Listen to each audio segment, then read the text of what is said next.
They say they don't need love. They act like they're fine alone. They laugh at romance. They push people away. But at night, they wonder what it would feel like to be held, to be seen, to be loved, and not left.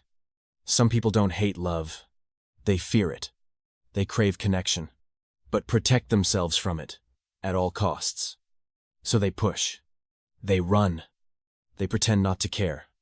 They build walls so high, even they can't climb out. But behind the sarcasm, beneath the silence, under all that armor, there's still a heart hoping someone will stay. Not fix them, not rescue them, just see them and hold what they've always been afraid to show. Because deep down, they don't want to be alone. They want love, but they're terrified of what love might see. This video is for them, and for anyone who's ever loved someone who couldn't love themselves enough to stay. Carl Jung once said, "What we do not make conscious emerges as fate." We think we choose our partners. We think we know why we run or why we stay. But often, what's really guiding us isn't logic, it's wounding. Love is one of the most vulnerable mirrors we ever stand in front of. It doesn't just show us what we desire. It reflects everything we've been avoiding.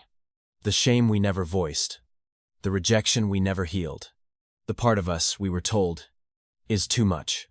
So when love shows up, genuine love, present love, it feels like danger. Not because it is dangerous, but because it threatens the survival patterns we built as armor. We learn to act unbothered, to mock emotional needs, to turn intimacy into a punchline, just to stay safe. But beneath all that protection, the longing never left. Some people don't fear love itself. They fear what love might see. Because if someone really gets close, they might notice the cracks, the insecurities, the fear of not being enough. So we hide. We say, "I'm fine." We build a life that looks independent, but feels empty in the quiet moments. And here's the paradox. The more we long for love, the more likely we are to sabotage it. Why? Because love is exposure, and exposure feels like threat. When your inner world is still hiding from itself, Jung's wisdom helps us see that the way we avoid love is rarely about the present. It's about what love wakes up in us. Old stories, old fears, old versions of ourselves that still carry the memory of being hurt. This video is not about blaming anyone for running. It's about understanding why they run and what they're really afraid of. Because people who push love away aren't cold. They're not heartless. They're hurt. And sometimes, they're hoping you'll stay long enough to see what they couldn't yet say. The first behavior. They flirt, then vanish. They lean in. They text first. They share something vulnerable. They make you feel like the only one in the room. And for a moment, it feels real. You feel seen, chosen, wanted. But just as something begins to bloom, they pull away. They stop replying. They get distant. They cancel without reason. And suddenly, you're left in confusion. Did you imagine it? Were you too hopeful? Did you do something wrong? What you felt was real. But for them, that realness triggered something deeper. Carl Jung believed that love doesn't just connect. It awakens the unconscious. And when someone carries deep emotional wounds, abandonment, betrayal, unworthiness, love doesn't feel safe. It feels like threat. Because love doesn't let you hide. It demands truth. It peels back the mask. And if someone's survival depended on hiding, then being seen feels like exposure. Flirting? That's safe. It creates closeness, without the risk of intimacy. But when things deepen, their nervous system starts ringing alarms. Don't trust this. Don't get too close. Protect yourself. So they pull away. They go silent, not because they don't feel something, but because they do. And feeling something real terrifies the part of them that hasn't healed yet. So they disappear. Not to hurt you, but to protect the part of them still stuck in survival mode. And you're left holding not just confusion, but also blame. But it's not your fault. You didn't do anything wrong. You didn't misread it. You just touched a place inside them they're not ready to face. And until that part is met with healing, they'll keep running from the very love they long for. The second behavior. They laugh at love, but long for it in silence. They roll their eyes at love stories, mock people who fall too fast, say things like, "Love is just chemicals. Relationships are distractions. I'm better off alone." They sound confident, independent, untouchable. But when no one's watching, they stay up rereading old texts. They scroll through memories like they're trying to feel something they once buried. They go quiet when the conversation turns real. They don't hate love. They fear the cost of believing in it. Carl Jung taught that we all wear the persona, a mask we build to survive. And for many, the cynic is the mask. Sarcasm becomes armor. Mockery becomes distance. And behind it all is a heart still waiting to be chosen. Because if they joke first, no one can reject them. If they pretend they don't care, they never have to risk showing how much they care. It's a defense. Not a lack of feeling, but too much of it. They crave someone who sees through the act, who doesn't flinch when the mask slips, who stays even when the sarcasm gets sharp. Because beneath the humor is hope. Soft, quiet, terrified. They want to be loved, held, trusted. But they've been let down too many times to risk asking for it directly. So they hide, not in silence, but in satire, not in absence, but in laughter. Because it's safer to seem like nothing matters than to admit that everything does. If someone in your life dismisses love as naive, don't assume they've stopped believing. Sometimes, the ones who laugh the loudest are the ones who've been hurt the most deeply. And what they need is not to be fixed, but to be understood. The third behavior. They're drawn to people they can't fully have, the emotionally unavailable, the taken, the distant, the cold, the ones who never fully choose them. They say they want love. They say they're ready. But when love actually shows up, open, available, present, they freeze. They pull back. They say, "It feels too easy. Something's missing." Carl Jung called this a repetition compulsion, a subconscious pull toward the same pain, disguised as attraction. It's not because they don't feel. It's because they feel too much too fast. And being with someone who's actually available means being seen, means risking real connection, means giving up the safety of longing for the risk of receiving. So they go where it feels familiar, to the chase, to the craving, to love that's always just out of reach. Because there's a strange safety in unavailability. You never have to show your whole self. You never have to be vulnerable. You never have to risk being fully loved and then abandoned. Unavailable people let you feel all the emotions without having to stay for the intimacy. It's love as an illusion, romance at arm's length, closeness without surrender. And most of the time, they're not even aware they're doing it. All they know is they lose interest when it's real. They get nervous when it's honest. They run when they feel seen. Because deep inside, they're still convinced that being chosen means being exposed. And somewhere in their past, that exposure led to pain. So now, even when love is safe, it still feels like a threat. This isn't about being afraid of love. It's about being afraid of being loved fully. Until they see the pattern, they'll keep chasing distance and calling it desire. And they'll keep walking away from the only kind of love that could actually hold them. The fourth behavior. They feel everything but speak nothing. They overthink every glance, every word, every silence. They want to say something, but instead, they spin. What does this mean? Am I being too much? What if I say the wrong thing? What if they leave, if they really knew me? By the time they've thought through every possibility, the moment is gone. The energy has shifted.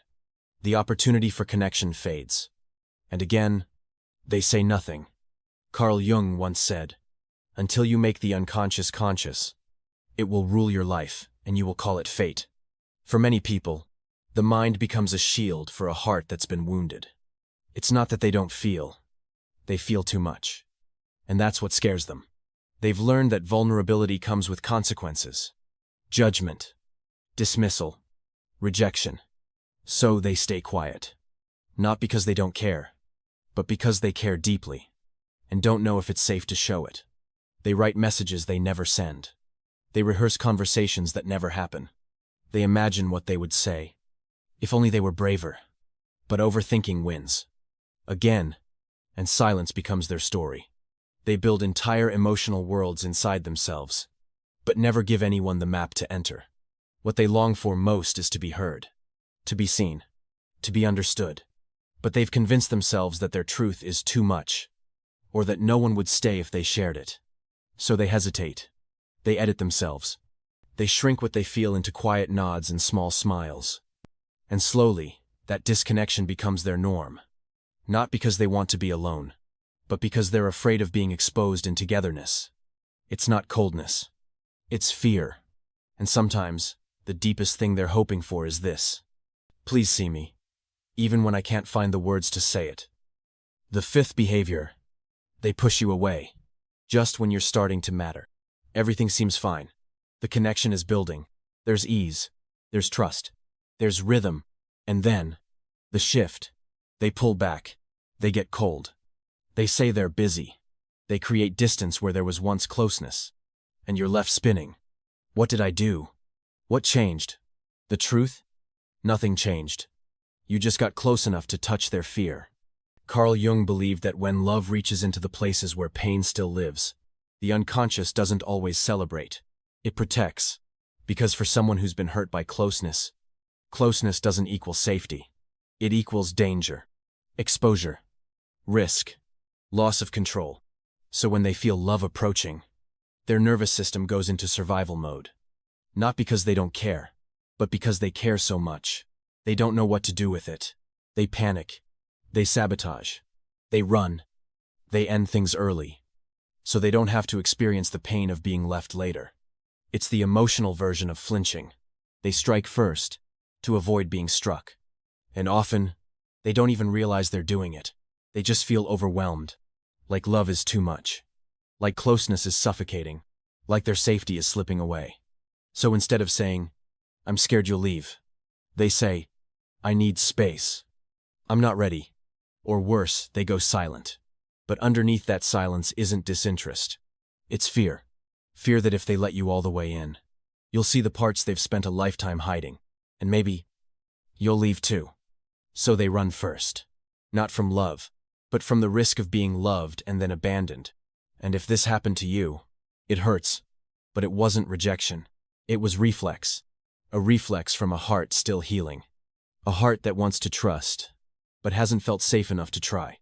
The sixth behavior: they confuse love with disappearing. To them, falling in love doesn't feel like flying. It feels like drowning, like giving up control, like erasing everything they fought to become. They fear that if they let someone in too far, they'll lose themselves in the process. Their thoughts won't be their own. Their needs will shrink. Their voice will fade. Carl Jung spoke about the danger of merging. When the ego isn't fully individuated, it sees closeness not as intimacy, but as invasion, especially for those who once had to become who others needed them to be. Love feels like a demand to shapeshift, because love means sharing. Love means adapting. And to someone still healing their identity, adaptation feels like abandonment. So they guard their time. They obsess over boundaries. They avoid serious labels. They say things like, "I need my space. I don't do relationships. I'm just not ready." But it's not readiness they lack. It's safety. They're not being selfish. They're still learning where they end. And another person begins. Because if you've ever had to shrink to survive, you learn to see closeness as a trap, not as belonging. So they keep things casual. Keep things unclear. Keep things distant just enough to feel free, but never enough to feel truly loved. What they need isn't space. It's space where they can be fully themselves. They long for a connection that doesn't consume, but complements. That doesn't blur them, but brings them into sharper focus. Love, when healthy, doesn't erase you. It mirrors you and gives you room to expand. But until they feel that, they'll keep protecting their sense of self, even if it means protecting themselves from love. They're not cold. They're not avoidant. They're terrified of vanishing into someone else. And sometimes, the bravest thing they can do is let themselves be held without disappearing. The seventh behavior. They say they're fine alone, but they're quietly hurting. They take pride in independence. They call themselves low maintenance. They don't ask for help. They say things like, "I don't need anyone. I've got it handled. I'm used to doing it on my own." And to the world, they look strong. They look put together. But when the day ends, they sit with a silence that feels like absence, not of noise, but of connection. Carl Jung said the ego is built to survive. And for many, survival meant never depending on anyone. Because depending meant disappointment. Needing meant being let down. Asking meant rejection. Or worse, being invisible. So they built a life around self-reliance. They became everything to everyone, except to themselves. They got used to holding it all in. They became their own safe place. But in doing so, they built walls even love couldn't climb.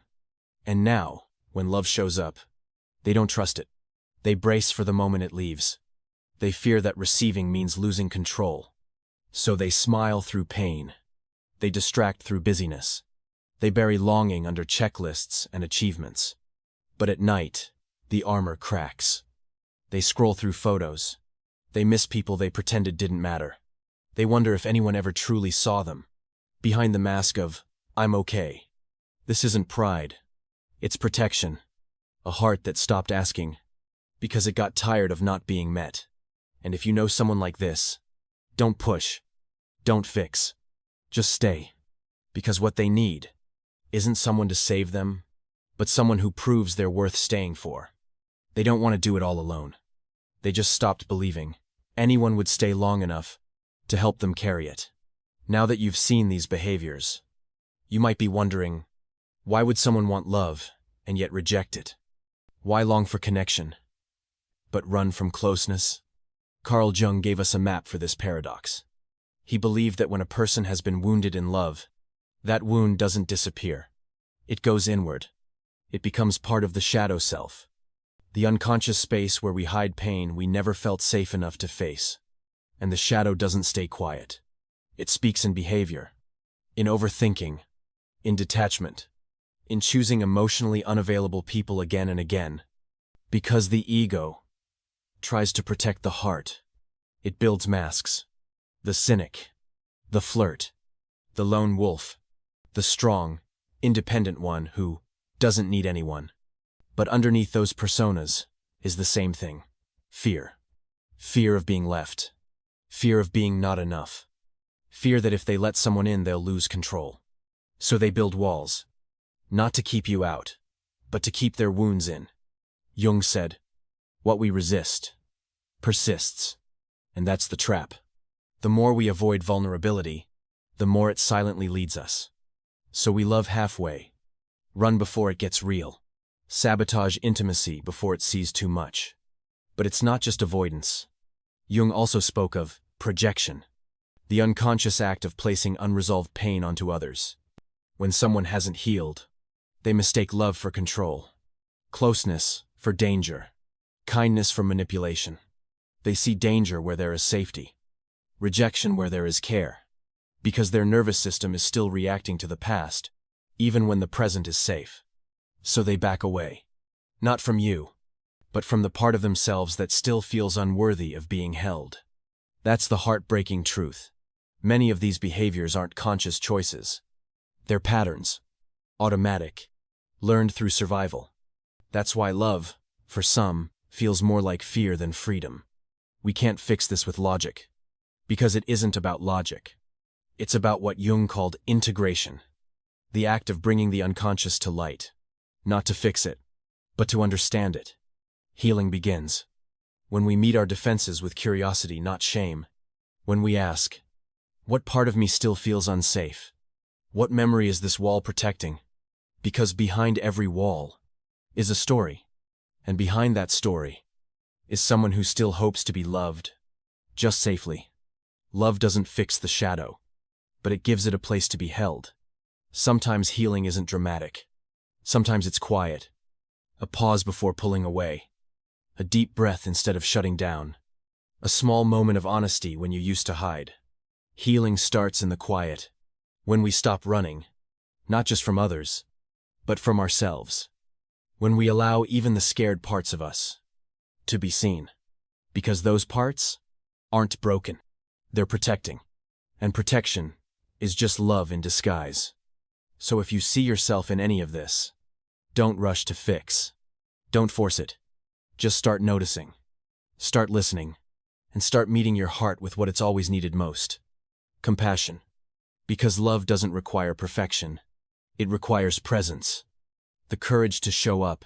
Honestly. Slowly. Softly. And maybe that's where real love begins. Not in a rush, but in a return. A return to the part of you that always believed in love, even when it was afraid to receive it. So now you know. Maybe it's not that you don't want love. Maybe you've just been afraid of what love might awaken. Afraid of being seen. Afraid of being left. Afraid of losing yourself. And if that's you, be gentle. Because none of these behaviors came from nowhere. They came from places inside you that once felt unsafe. From moments where love meant pain. Where closeness meant collapse. Where opening up meant bleeding. And so your body protected you. Your mind defended you. Your spirit hid the most tender parts away. Not because you're broken, but because you were trying to survive. But now, you don't have to live there anymore. You don't have to keep running from the thing you long for most. You don't have to keep choosing distance, just to feel in control. Love doesn't have to mean losing yourself. It doesn't have to be loud, or instant, or perfect. It can be slow, quiet, earned. It can feel like exhale, like coming home. And if you've ever pushed love away, just know, it doesn't mean you're incapable of love. It means you feel it deeply. So deeply that it scared you. And now, maybe it's time to feel it anyway. Softly. On your terms. Without forcing. Without fear. Because even the most guarded heart is still a heart that wants to be held. Let this be the moment you stop apologizing for your defenses and start listening to what they've been trying to protect. There is no shame in building walls. Only wisdom in knowing when it's safe to open the door again. You are allowed to move slowly. To choose carefully. To protect your peace and still invite love in. Love doesn't rush healing.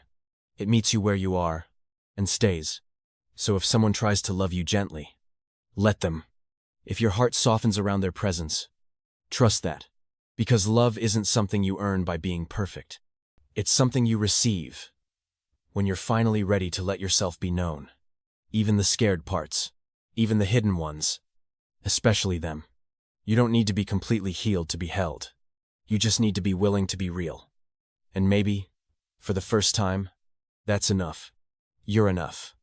Right now. Right here. As you are. Thank you for staying. For listening not just to this video, but to the quiet part of you that's been waiting to be heard.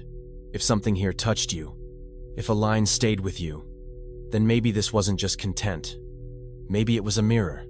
A reminder that even in your most guarded moments, you're still worth loving. You don't have to fix everything today. You don't have to rush your healing. You don't have to force your heart open. Just breathe. Notice. Keep returning to yourself gently. And if you ever need a space to feel seen, to feel safe, to feel reminded of who you truly are, we'll be here. Quiet. Honest. Waiting without demand. Until then, be soft with yourself. Be slow with your story. And remember, even when you push love away, it still finds you. In the small moments, in the soft pauses, in its own time.